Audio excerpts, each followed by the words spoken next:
சிலர் இந்த மாதிரி கேள்வி கேட்டிருக்காங்க. என்னென்னா, நாங்கள் இந்த கோயில் இடத்துல இருக்கோம், எங்களுக்கு இடம் எதுவும் இல்லை, நாங்கள் அதுக்கு வாடகை கட்டி அந்த மாதிரி இடத்துல இருக்கோம், எங்களுக்கு இந்த 4 லட்ச ரூபா வீடு எப்படி வரும் அப்படின்ற மாதிரி கேட்டிருக்காங்க. ஆனால் அவர் கையில் இந்த கட்டுமான கார்டு இருக்குது, நான் லேபர் கார்டு வச்சுருக்கேன், எல்லாமும் இருக்குது, நான் எந்த ஒரு வேலையும் இல்லை, எனக்கு எந்த ஒரு சொத்தும் இல்லை, நான் கூலியாக வேலை தான் செய்கிறேன், இதுவரையும் எனக்கு எந்த ஒரு சொத்தும் இல்லைன்ற மாதிரி அவர் சொல்லியிருக்காரு.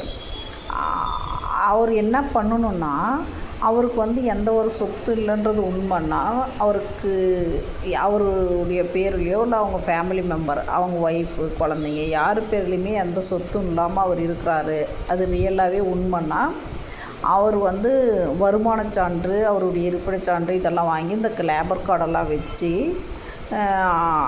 லேபர் ஆஃபீஸில் போய் அப்ளை பண்ணார்னா அவருக்கு என்ன கிடைக்குன்னா, கட்டின வீடு, அடுக்குமாடி குடியிருப்பு கட்டின வீடே அவங்களுக்கு ஃப்ரீயாக தருவாங்க.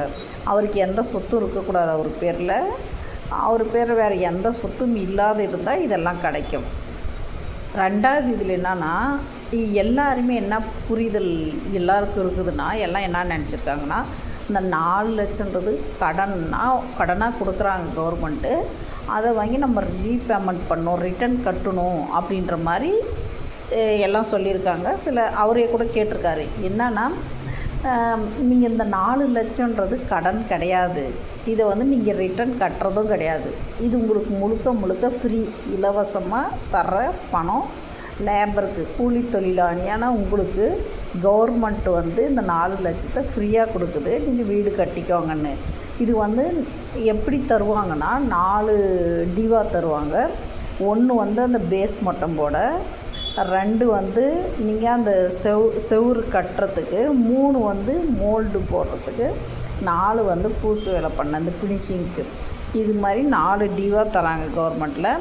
நீங்கள் இது திருப்பி கட்டுற பணம்லாம் கிடையாது. இதில் தர எல்லா பணமே, அதாவது இந்த வீடு கட்ட 4 லட்சம் மட்டும் இல்லை, மீதி எஜுகேஷன் பணமாக இருக்கட்டும், இல்லை உங்களுக்கு இன்சூரன்ஸ் பணமாக இருக்கட்டும், இப்போ நம்மளுக்கு அடிபட்டு மருத்துவ செலவுக்கு தராங்க இல்லையா, அதுவாக இருக்கட்டும், இல்லை டெத்து பெனிஃபிட்டாக இருக்கும்.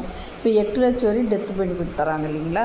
இது எதுவாக இருந்தாலுமே எதுவுமே நீங்கள் ரீபேமெண்ட்டே கிடையாதுங்க, எதுவுமே நீங்கள் ரிட்டன் கட்ட தேவையில்ல, இது எல்லாமே ஃப்ரீ. நீ கூலி தொழிலாளின்றதுக்காக உங்களுக்காக வேண்டி இது டோட்டலாக மொத்தமாகவே ஃப்ரீயாக தான் தராங்க.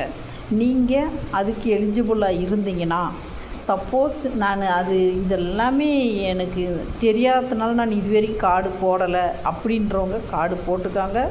கார்டு வச்சுருக்கிறவங்க நீங்கள் போய் இதை பயன்படுத்திக்கோங்க.